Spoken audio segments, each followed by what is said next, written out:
Chiến trường Đông Âu tiếp tục có những diễn biến đáng chú ý. Mới đây, theo dữ liệu mới nhất, Nga đã triển khai số binh sĩ khủng tới 370.000 quân để đánh bật Ukraine ở Donetsk. Trong khi đó, tại Crimea, ảnh vệ tinh cho thấy Nga rút vũ khí khỏi phía bắc bán đảo và đang xây dựng chiến hào trên toàn khu vực. Đáng chú ý, cố vấn Tổng thống Zelensky nói Mỹ mắc sai lầm lịch sử khiến xung đột Ukraine bùng phát. Đồng thời, cánh tay phải của nhà lãnh đạo Ukraine đáp trả bình luận của một tướng Mỹ nói rằng đã chuyển 98% vũ khí cam kết cho Kiev. Anh xác nhận Ukraine đã có trong tay đạn uranium nghèo. Nga lập tức tố phương Tây đang biến Ukraine thành bãi rác phóng xạ. Cũng ở châu Âu, chiến đấu cơ của Đức và Anh chặn 3 máy bay quân sự Nga trên biển Baltic. Các diễn biến chính yếu khác, Mỹ Hàn lên kế hoạch mới về hạt nhân để ứng phó với Triều Tiên. Tổng thống Mexico từng bị ngất vì Covid-19.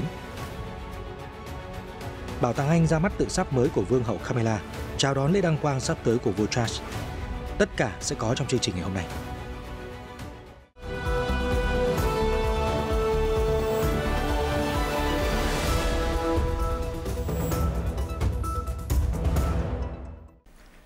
Quý vị đang theo dõi chương trình Thế giới hôm nay ngày 27 tháng 4.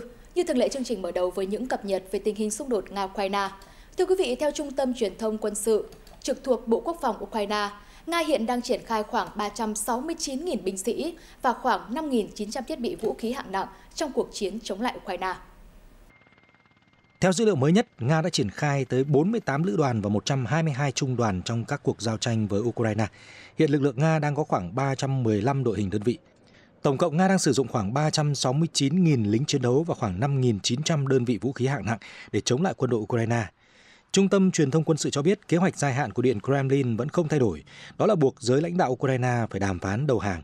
Để đạt được điều này, Nga sẽ sớm tập trung cho việc tiến hành các hoạt động tấn công với mục đích đánh bật lực lượng phòng vệ Ukraine khỏi các trung tâm quan trọng của Donetsk. Hiện nay, Bakhmut vẫn đang là mục tiêu chính của Nga. Ngoài ra, Nga cũng đang cố gắng giành quyền kiểm soát các thành phố khác trong khu vực, cụ thể là Avdiivka và Marinka. Đồng thời, rất khó có khả năng Nga sẽ tiến hành các hoạt động tấn công từ mặt trận Belarus trong tương lai gần. Cuộc giao tranh ở thành phố Bakhmut, miền đông Ukraine vẫn đang tiếp tục diễn ra vô cùng khốc liệt. Các quân nhân Ukraine không ngừng triển khai các khẩu lựu pháo tấn công vào các vị trí của Nga. Trên chiến trường, binh lính Ukraine mới đây đã chia sẻ những kinh nghiệm trong quá trình chiến đấu tại Bakhmut. Đóng quân gần thành phố Bakhmut, nơi chứng kiến cuộc giao tranh đẫm máu nhất kể từ tháng 2 năm 2022, anh Chekchi, 24 tuổi, đến từ Mariupol cho biết, đơn vị của anh chủ yếu tập trung vào việc phá hủy phần cứng và thiết bị của Nga. Anh Chekchi cho biết, chúng tôi ưu tiên phá hủy thiết bị hơn là tiêu diệt binh lính. Việc phá hủy một khẩu súng cối còn quan trọng hơn việc loại 2 hoặc 3 quân nhân của đối thủ. Nhưng tình hình sẽ khác bởi đơn vị tấn công của chúng tôi đang tiến lên. Trong trường hợp này, ưu tiên của chúng tôi là trấn áp càng nhiều nhân lực của Nga càng tốt để họ rút lui. Điều này sẽ giúp đơn vị tấn công của chúng tôi giành lấy vị trí dễ dàng hơn.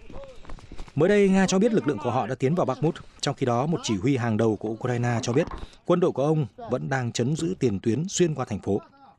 Bộ Quốc phòng Nga cho biết lực lượng này đã chiếm được 2 quận trong các quận phía Tây và tấn công các đơn vị đổ bộ đường không đang cung cấp quân tiếp viện ở phía Bắc và phía Nam. Nga xem Bakhmut là bàn đạp để đạt được nhiều bước tiến hơn ở miền đông Ukraine. Trước đó, lãnh đạo Wagner, ông Yevgeny Prigozhin, cũng nói rằng Wagner đang dẫn đầu cuộc tấn công Bakhmut và đã kiểm soát 80% thành phố. Kiev đã nhiều lần phủ nhận việc quân đội Ukraine sẵn sàng rút lui. Tổng thống Ukraine Volodymyr Zelensky khẳng định sẽ tiếp tục bảo vệ thành phố. Tại Crimea, theo thông tin từ Pravda, trong những tháng gần đây, quân Nga đã rút các thiết bị quân sự của mình ra khỏi làng Medvedivka, quận Kharkiv, phía bắc bán đảo này.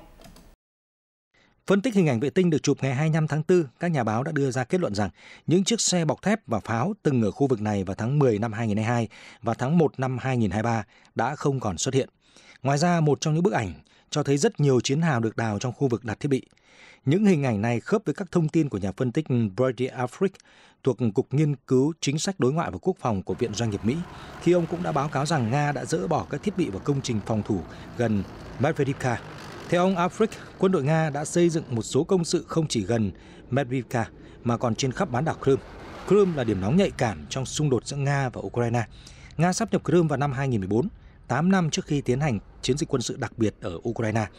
Khi cuộc chiến kéo dài hơn 1 năm, giới lãnh đạo chính trị và quân sự của Ukraine đã nói rõ rằng Kiev đặt ra mục tiêu chiến thắng là giành lại biên giới năm 1991 mà Nga, Liên Hợp Quốc và tất cả các đồng minh phương Tây của Ukraine đều đã công nhận. Những đường biên giới đó bao gồm cả Crimea. Thưa quý vị, cố vấn của Tổng thống Ukraine ông Mikhail Podolyak mới đây đã ca ngợi nghị quyết mang tên Chiến thắng của Ukraine mà các nghị sĩ Mỹ đã đề xuất vào hôm 26 tháng 4. Theo vị cố vấn, Washington đang tìm cách sửa chữa sai lầm lịch sử bằng cách kết nạp Kiev vào NATO và tán thành các mục tiêu trong xung đột của Ukraine. Ông Podolyak nói nghị quyết mới của Hạ viện đã cho thấy rằng Mỹ cùng với phương Tây trước đây đã sai lầm khi khuyến khích Ukraine từ bỏ vũ khí hạt nhân và các loại vũ khí khác để đảm bảo an ninh và ổn định trong khu vực. Đây là một chính sách sai lầm đã bị đối thủ hiểu sai và làm bùng phát một cuộc chiến lớn ở châu Âu. Kiev đã khẳng định trong nhiều năm nay rằng Mỹ có nghĩa vụ phải bảo vệ Ukraine trước Nga, vì Ukraine đã đồng ý trả lại vũ khí hạt nhân cho Moscow theo thỏa thuận Budapest năm 1994 để đổi lấy sự toàn vẹn lãnh thổ. Vào đầu tháng này, cựu Tổng thống Mỹ Bill Clinton đã đưa ra lời xin lỗi khi là người thúc đẩy thỏa thuận này trong khoảng thời gian đó. Trong khi đó, Moscow khẳng định rằng kho vũ khí này không phải của Ukraine mà thuộc về Liên Xô và Nga được công nhận là người thừa kế duy nhất của Liên Xô. Ông Podolyak nói thêm, chỉ có việc trả lại các vùng lãnh thổ cho Ukraine, đưa tội phạm chiến tranh ra dứt công lý và đưa Ukraine trở thành thành viên chính thức của NATO mới giúp mang lại an ninh cho châu Âu. Trong một cuộc phỏng vấn khác, ông Mikhail Podolyak, cố vấn Tổng thống Ukraine Volodymyr Zelensky khẳng định rằng nước này vẫn cần thêm vũ khí và thiết bị cho cuộc phản công mùa xuân, và đặc biệt là đạn pháo.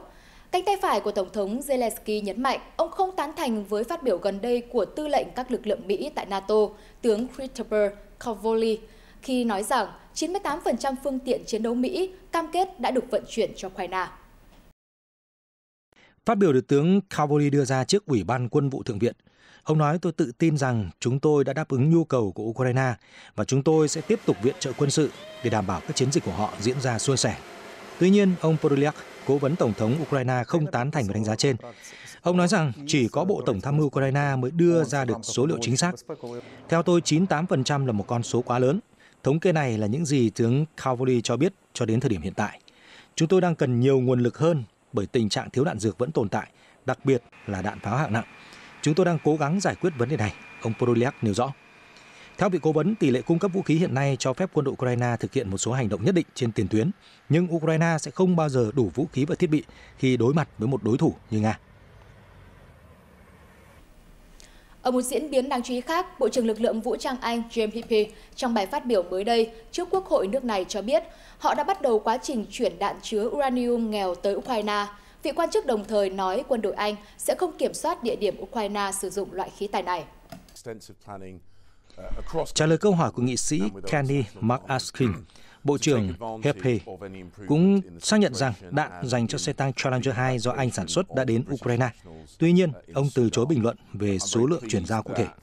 Bộ trưởng Heappey nói, chúng tôi đã gửi hàng nghìn viên đạn Challenger 2 tới Ukraine, bao gồm đạn xuyên giáp uranium nghèo. Số khí tài này hiện do lực lượng vũ trang Ukraine quản lý. Trả lời câu hỏi liệu chính phủ Anh có trách nhiệm giúp làm sạch đạn uranium nghèo ở Ukraine sau cuộc xung đột hay không, người phụ trách lực lượng vũ trang Anh cho biết họ không có nghĩa vụ thực hiện điều này. Ông nhấn mạnh lý do Vương quốc Anh cung cấp loại đạn này là để đáp ứng theo nhu cầu của Ukraine và London muốn giúp Kiev nhanh chóng kết thúc cuộc xung đột với Nga. Ông Heappey viện dẫn một nghiên cứu của chính phủ Anh vào năm 2007 khẳng định rủi ro về sức khỏe và môi trường do đạn uranium nghèo gây ra là thấp. Tuy nhiên, theo chuyên gia Trackway của Tổ chức Quan sát xung đột và môi trường có trụ sở tại Anh, khi đạn uranium nghèo va chạm mục tiêu, chúng sẽ phân mạnh và đốt cháy, tạo ra hạt uranium độc hại, gây nguy cơ hô hấp cho con người. Nhiều nghiên cứu khác cũng chỉ ra rằng loại đạn này ẩn chứa những ảnh hưởng tiêu cực đối với sức khỏe con người. Sau khi Bộ trưởng Lực lượng Vũ trang Anh xác nhận Ukraine hiện đã có đạn uranium nghèo trong tay, Nga ngay lập tức lên tiếng cáo buộc phương Tây đang biến Ukraine thành bãi rác phóng xạ. Đại sứ quán Nga tại Anh hôm 26 tháng 4 đã mô tả quyết định gửi đạn uranium nghèo tới Ukraine của Anh là động thái đánh dấu sự leo thang toàn diện. Cơ quan đại diện ngoại giao Nga trong một tuyên bố nêu rõ, những phát biểu của ông James Heappey là một bằng chứng nghiệt ngã cho sự tàn nhẫn của người Anh trong cuộc chiến ủy nhiệm mà chính họ gây ra ở Ukraine. Ông ấy cũng tuyên bố rằng London không giám sát việc triển khai và không có nghĩa vụ khắc phục hậu quả của việc sử dụng đạn uranium nghèo. Theo Đại sứ quán Nga, rõ ràng phương Tây không chỉ có ý định biến Ukraine trở thành một trường bắn chống lại quân đội Nga, mà còn là bãi chôn phóng xạ, tiềm tàng những hậu quả nghiêm trọng đối với sức khỏe của người dân và môi trường tại địa phương. Cơ quan Nga nhấn mạnh chính phủ Anh sẽ phải chịu trách nhiệm về việc vận chuyển, bàn giao đạn uranium nghèo cho lực lượng Ukraine và cả những tác động độc hại của loại đạn này. Trong một cuộc phỏng vấn với đài RT vào tuần trước, Đại sứ Nga tại Anh, ông Andrei Kelin cảnh báo đạn uranium nghèo sẽ gây ra điều khủng khiếp cho ít nhất 6 thế hệ. Cũng trong ngày 26 tháng 4, Điện Kremlin cho biết việc Moscow đưa ra động thái kiểm soát tạm thời tài sản của tập đoàn năng lượng Phần Lan Fortum và công ty con Uniper của Đức là để trả đũa cho hành vi chiếm giữ bất hợp pháp tài sản nước ngoài của Nga. Tổng thống Nga Vladimir Putin trước đó đã ký một sắc lệnh thiết lập quyền kiểm soát tạm thời tài sản của 2 công ty năng lượng nhà nước ở châu Âu. Người phát ngôn Điện Kremlin, ông Dmitry Peskov, nói với các phóng viên rằng sắc lệnh này không liên quan đến quyền sở hữu mà chỉ liên quan đến quyền quản lý tài sản. Ông Peskov nói sắc lệnh được thông qua nhằm đáp trả các quốc gia không thân thiện, cũng là để trả đũa động thái của các chính phủ phương Tây đối với tài sản nước ngoài của các công ty Nga. Ông nói thêm sắc lệnh của Tổng thống sẽ không giải quyết các vấn đề về tài sản và không tước đoạt tài sản của chủ sở hữu, việc quản lý chỉ là tạm thời.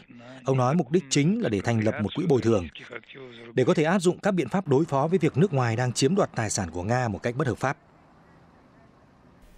Trong khi đó, lực lượng không quân Đức vào cùng ngày cho biết trên Twitter rằng 3 máy bay quân sự của Nga đã bị chặn trong không phận quốc tế trên biển Baltic.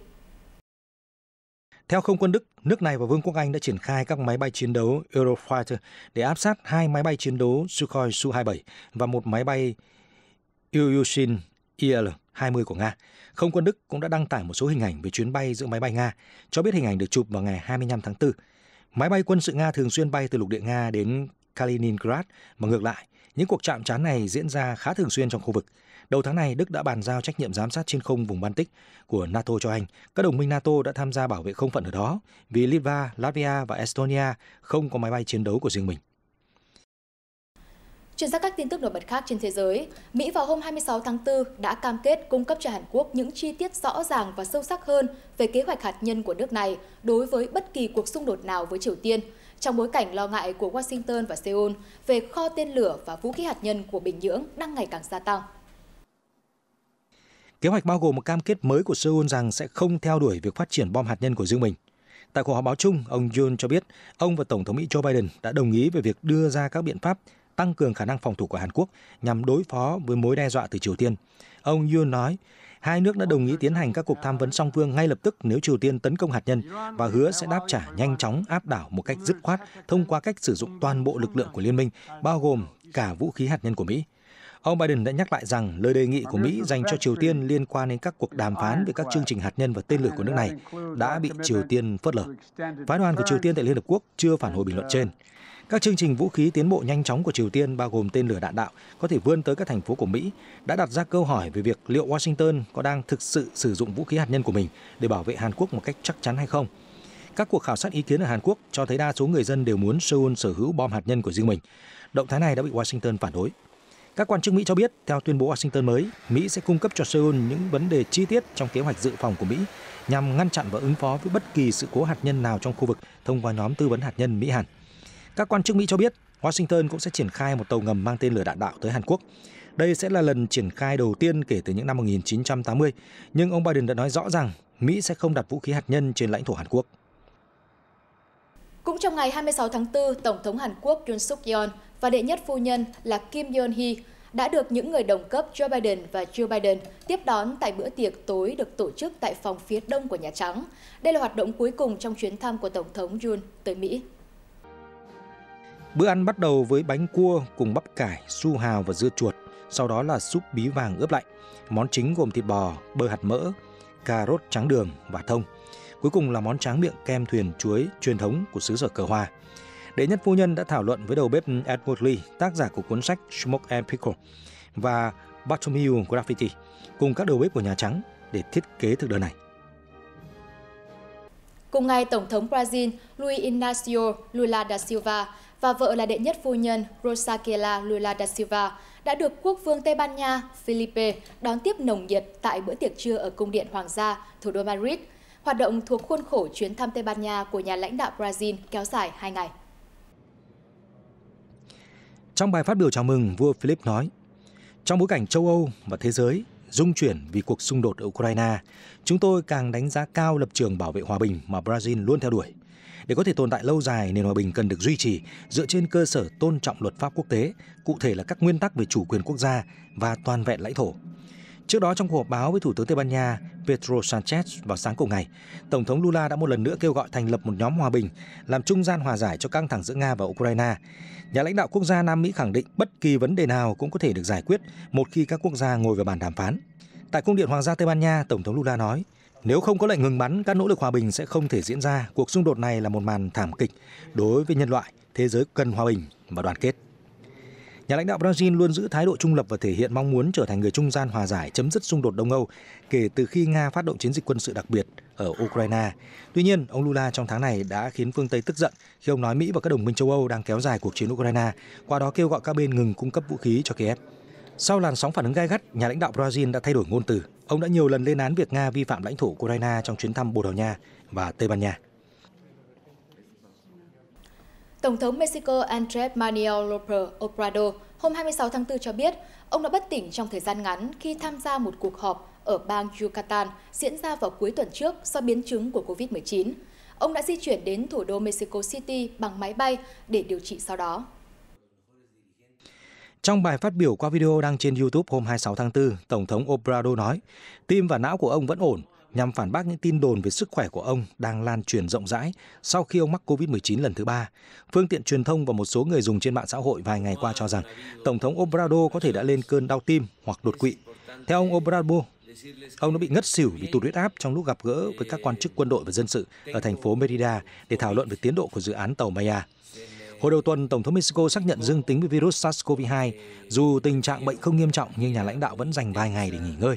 Bộ trưởng Nội vụ Adán Augusto López, người tạm thời thay Tổng thống chủ trì các cuộc họp giao ban chính phủ vào buổi sáng cho biết ông Obrador có thể trở lại công việc trong tuần này. Ông Obrador sinh năm 1953, hiện 70 tuổi. Ông đắc cử Tổng thống Mexico vào năm 2018. Nhà lãnh đạo quốc gia Bắc Mỹ từng lên cơn đau tim vào năm 2013. Tháng 1 năm ngoái, ông đặt ống thông tim và được cho là luôn giữ sức khỏe tốt. Cũng ở Mexico, Reuters đưa tin, 2 con thần ưng California sinh ra tại một sở thú ở nước này sẽ sớm được trở về với môi trường tự nhiên như một phần trong nỗ lực bảo tồn loài này của quốc gia Bắc Mỹ. 2 con thần ưng tên Enya và Hulu chào đời vào tháng 2 và tháng 4 năm ngoái tại sở thú Chapultepec, thủ đô Mexico City. Sở thú chúng tôi rất vinh dự vì là nơi duy nhất ở Mexico có chương trình bảo tồn loài thần ưng California. 2 cá thể con đã dành toàn bộ thời gian với cha mẹ kể từ khi sinh ra và chúng sẽ bắt đầu quy trình tái du nhập loài từ ngày 11 tháng 5 tới. Theo kế hoạch, những con vật sẽ được đưa đến một chuồng chim đặt tại dãy San Pedro Martir. Ở đó, chúng sẽ làm quen với điều kiện sống tự nhiên trước khi được thả và sau đó vài tháng. Thần ưng California thuộc họ kền kền là loài chim lớn nhất Bắc Mỹ với sải cánh dài tới 3 mét. Chúng có thể sống đến 60 năm. Thần ưng California trước đây từng phổ biến tại khu vực miền núi Tây Bắc nước Mỹ, nhưng Liên minh Bảo tồn Thiên nhiên Quốc tế hiện liệt loại này vào loài cực kỳ nguy cấp. Một số tin tức văn hóa nổi bật, mới đây Bảo tàng Madame Tussauds London đã tiết lộ tượng sáp mới của Vương hậu Camilla. Đây là một trong những hoạt động của Bảo tàng tượng sáp gần 200 năm tuổi nhằm chào đón lễ đăng quang sắp tới của vua Charles đệ Tam. Bức tượng sáp của Vương hậu Camilla được đặt cạnh tượng của chồng bà, vua Charles cùng thân vương và vương phi xứ Wales, William và Catherine. Tác phẩm nổi bật trong chiếc váy màu xanh bản sao của chiếc váy mà Vương hậu Camilla đã mặc trong tiệc chiêu đãi hàng năm vào tháng 12 năm 2022 tại cung điện Buckingham. Nhà thiết kế Anna Valentine, một trong những nhà mốt yêu thích của bà Camilla và cũng là người tạo ra bản gốc, đã hỗ trợ bảo tàng thiết kế trang phục cho bức tượng sáp. Ngoài ra, bức tượng của Vương hậu Camilla cũng đeo những phụ kiện hoàng gia là các bản sao được làm thủ công của bộ trang sức bằng đá sapphire thuộc về nữ hoàng Elizabeth. Bộ nữ trang gồm vương miện, vòng cổ và hoa tai này là món quà tặng của cha nữ hoàng, vua George VI tặng con gái, khi đó là công chúa Elizabeth, mừng bà kết hôn với hoàng thân Philip năm 1947. Hoàn thiện vẻ ngoài của bức tượng là huân chương Garter, nhẫn đính hôn và nhẫn cưới bằng vàng. Lễ đăng quang của vua Charles sẽ được cử hành tại tu viện Westminster vào ngày 6 tháng 5. Và chương trình ngày hôm nay đến đây là kết thúc. Cảm ơn quý vị và các bạn đã quan tâm theo dõi. Hẹn gặp lại quý vị ở những chương trình tiếp theo.